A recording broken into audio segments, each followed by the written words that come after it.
Hello, everyone. Welcome back to the Sports Talk. Jersey Joe and Big Shot Rob moving into the bigger suite for continuing our baseball conversations.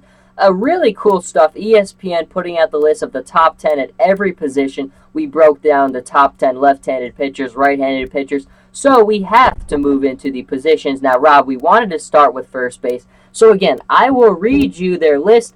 You tell me if it gets the Big Shot Rob critique, who needs to go where. Number 1, you've got Miguel Cabrera. Number 2, Paul Goldschmidt. Number 3, Jose Abreu. Number 4, Anthony Rizzo. Number 5, Freddie Freeman. Number 6, Edwin Encarnacion. Number 7, Joey Votto. 8, Adrian Gonzalez. 9, Albert Pujols. And number 10, Prince Fielder. Rob, problems. Oh, that list, Joe, is completely messed up. Let's start off first off with number 2, Paul Goldschmidt. Yes, you know what, Joe? He's a guy who will give you about 30 home runs a year, 100 RBIs. But I think we might see a drop this year because when you look at Arizona, Joe, do you really see like players with potential to play with him? Yes, you know what, they got Thomas in the offseason, but he really has struggled in the preseason so far. He's batting about 200.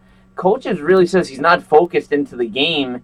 And, I mean, Paul Goldschmidt, if you want him to continue putting up high numbers, you need to surround him with more players, and that's one thing that Arizona has failed to do the last couple of years. No, I completely agree with you. I mean, he's always been that one guy who's been sticking out of just a really insignificant Diamondbacks team. I mean, he's got no protection around him. I mean, it's really, I honestly don't know if I could name another player in that D-backs lineup aside from Goldschmidt. I don't know if I could do it last year aside from a guy like Prado, but I mean, this is not a good lineup. Until they put something on the field that can help him out, I mean, he's not going anywhere. Yeah. And I mean, to replace him, Joe, honestly, I'm going to be honest with you on this one. I want Adrian Gonzalez. He's been one of the most consistent players. You know, he's a guy I stick with in fantasy baseball. He had 40 home runs when I first started with him. I mean, he slowly has dropped. He's about a 20-homer guy, 100 ribbies. But you know what? He's consistent. He hits the ball. He gets doubles. He has a lot of protection now with that Dodgers lineup. He has Howie Kendrick, Jimmy Rollins, play a big outfield to go with him. And, I mean, you got to stay with him. He's very consistent. I think and I'm not just saying this as a Dodgers fan, but I think when you look at him, that's money. That consistency you get from him. I mean, when you look at his career, he's been very consistent in he's always generally putting up around the same type of numbers. He's a guy you could usually always count in your lineup to get you a hit. I like Adrian Gonzalez a lot. I'm with you. I mean, I got to be honest, in the consistency department, I don't know if there's a lot of guys I would take over him because there is a lot of these guys who are excellent. But again, that consistency thing is not always there. If you could tell me I could sign up every season and get the type of numbers I'm going to get from Adrian Gonzalez, give me the paper because I'll sign it right now. Yeah, Adrian Gonzalez, he's one guy, Joe, when it comes to his end of the career. I don't know how I'm going to part with him in fantasy sports. Oh, I my really goodness. don't. I've had him 5 straight years, Joey. I'm with you. Now, it's kind of cool because we have 2 young guns on this list at 3 and 4, Jose Abreu and Anthony Rizzo. I mean, now both Chicago teams, but I mean, these 2 guys, when I watched the White Sox, and the only reason I really watched the Cubs last year was for these 2 players. I mean, it's pretty telling to me when they're up here this high on this list because they really are that good, that transcendent of talent, that they're worthy of that spot. I want to ask you about Edwin Encarnacion, though, because he's a guy I love. I love Encarnacion. It's his health. The guy just never seems to be able to stay healthy. Yeah, that's one of his problems in his career, Joe. Otherwise, pure fantastic. And, you know, a lot of people say age is just a number. For him, that's exactly what it is. He's a guy who could blast 34 home runs, get 100 RBIs. And look, if he doesn't get injured, Joe, imagine the numbers he could really put up. And the playoff chase Toronto would actually be in with him and Jose Bautista, 2 of the biggest bats you have to watch out for in the American League East. I mean, this year, you know what? I will keep him on the top of the list, but I kind of see starting the drop in numbers, Joe. Like, he's getting older now. It's starting where he's getting into that older range where, you know what, maybe it'll be like a drop to 25 to 20 home runs maybe, but he'll still put in his production work. Josh Donaldson is in that lineup now, and this Toronto team, Joe, is really something to watch out for this year. It is. I mean, it's fun, and that thing that does worry you a little bit is the age. When you're getting hurt and you get older, those things, they heal much slower. an injury, as they keep piling up, is going to be much more significant. That's something I worry a little bit about, but I have no concerns about the power, about everything he can do, because he's been showing you this is a heck of a baseball player right here the last couple seasons, the way he's hitting home runs. Prince Fielder is the next one. I mean, I have no problem with him at 10. I'm a little worried about Prince Fielder with the way things went last year with the injury. I don't know, because a guy like him, who I don't think, obviously, you look at his body type, he's not the most athletic guy in the world. I don't know how well his body can handle an injury like that, how significant it's going to be on him long term. You know what, Joe? Yes, you know what, that injury was very serious, but I think he will come back.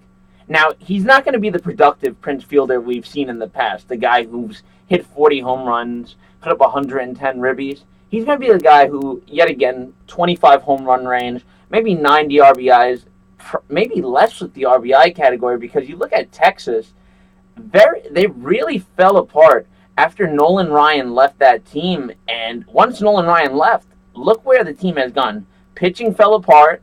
The offense has really fell apart. They got Prince Fielder. Shin-Soo Choo signed that big contract. His numbers pretty much really went down.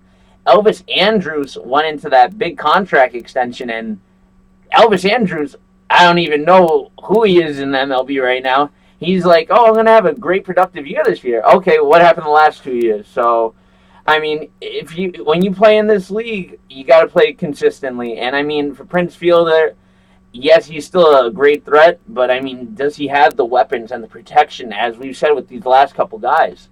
I think that's the biggest thing. I mean, the only thing that worries me more than Texas pitching is the protection for Prince Fielder. I think there's a lot of red flags there, but obviously there's no debate over who the best first baseman in the game is. Miguel Cabrera. It's really not even a contest. The one thing I want to ask you is, how significant is the drop-off after Cabrera? I mean, look, there's a lot of great first basemen, but how much better is Cabrera than the other 9 guys on this list? I think he's just amazing, Joe. He's one of the most consistent 300 hitters, and it's like he'll go down with an injury. He'll play through it sometimes, and he amazes me at every time. You know what? Yes, he's getting older, so maybe he should stop doing that once in a while, but very consistent. 30 home runs, Joe, every year, 100 ribbies, scores runs, hits the ball, doesn't get out that many times, and always just a threat you have to watch out for in lineups. Do you think it's going to help him in the health department now that he's back at first base? I mean, I think that was probably part of the Tigers' thinking when they traded Prince initially, is Cabrera was playing third, and he wasn't playing badly at third, but I mean, I think they worried a little bit about the durability because it takes so much more out of you. Yeah, you know what? This is actually really good, Joe, because first base, you're not throwing the ball. Your just main focus, catching the ball, making sure you have good footwork. And, you know, in the end of the day, that's going to be great because third base is the hot corner in baseball. The ball's are always coming towards you, and now you put him there. I mean, let's go into Detroit even more, Joe. Cespedes is on that roster. Victor Martinez come back from the injury. Ian Kinsler. This is going to be a dominating offense this season. It is. I mean, I love what they're doing there on offense. I mean, you got a lot of really good places and really good spots. Kinsler was really good for them last year. The only thing, again, that I think they still haven't shored up is the bullpen. I mean, we're kind of off topic a little bit, but who cares? The starting pitching for Detroit, you a little worried without Scherzer there? Oh, most definitely. I'm sorry.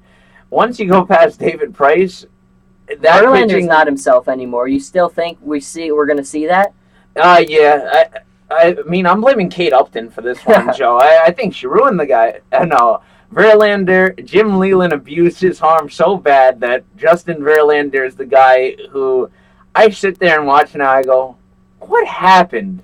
What happened to the man who could go 9 innings, surprise me with 99 miles per hour after probably 110 pitches, and now it's like, oh, Justin Verlander's on the mound. 4 ERA, 5 ERA. Oh, man, he's going to give up 6 runs today, maybe 5 walks, and really just fell off the face of the earth. And he did. And we kind of had that theory where we talked about, like, the season he won the MVP, I kind of could see it. Jim Leland was leaving him in games like the 8th inning where he had like 125 pitches. Like, the game's over. Take him out. I know he wants to stay in, but you've got to protect his arm. He's thrown 125 pitches.